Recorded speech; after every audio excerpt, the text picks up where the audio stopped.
প্রিয় মাতৃভূমিতে চলছে ইসরায়েলি সেনাদের ধ্বংসলীলা। হাজার মাইল দূরে বাংলাদেশে বসে স্মৃতি দেখা ছাড়া আর কিছুই করার নেই ফিলিস্তিনি শিক্ষার্থীদের। তাদের প্রশ্ন, আর কত আত্মত্যাগের বিনিময়ে আসবে কাঙ্ক্ষিত স্বাধীনতা?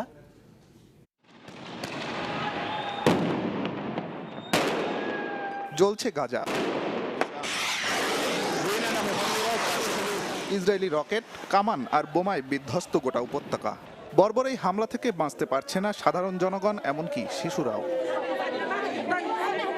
দেশের হাজারো মানুষকে মৃত্যুর মুখে রেখে বড় অসহায় গাজীপুরের ইসলামিক ইউনিভার্সিটি অব টেকনোলজির ফিলিস্তিনি শিক্ষার্থীরা।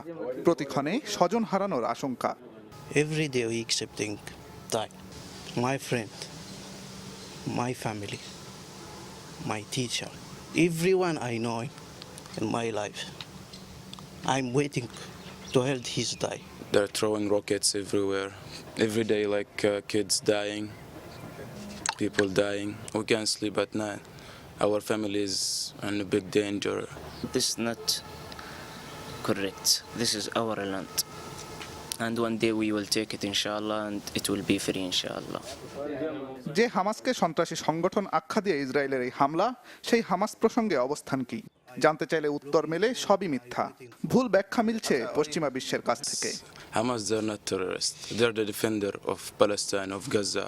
They're saving us. They're saving the lives. At least they're defending, you know. ইসরায়েলের এই যুদ্ধাপরাধের বিরুদ্ধে মুখ খুলছেন না বিশ্ব নেতারা। পশ্চিমাদের মদদে যখন বর্বরতা বেড়েই চলেছে, তখন ভিনদেশে উচ্চশিক্ষারত এই তরুণদের ইচ্ছা পড়ালেখা শেষ করে ফিরে যাবে দেশে। মৃত্যু ভয় যতই থাক।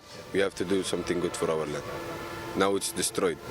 We have to rebuilding everything. I will leave it. If my people die, I will die with them. I will not left my land. Painful that we can't help them. We can't help our people there. We can't help our families. We can't do anything. যুদ্ধবিরতির নামে চলছে নাটক। অকাতরে প্রাণ যাচ্ছে শত মানুষের। কবে জাগ্রত হবে বিশ্ববিবেক? এমন প্রশ্ন রেখে এসব তরুণের আশা হয়তো খুব শিগগিরই শত্রুমুক্ত হবে ফিলিস্তিন। মুক্ত বাতাসে নিঃশ্বাস নেবে প্যালেস্টাইন।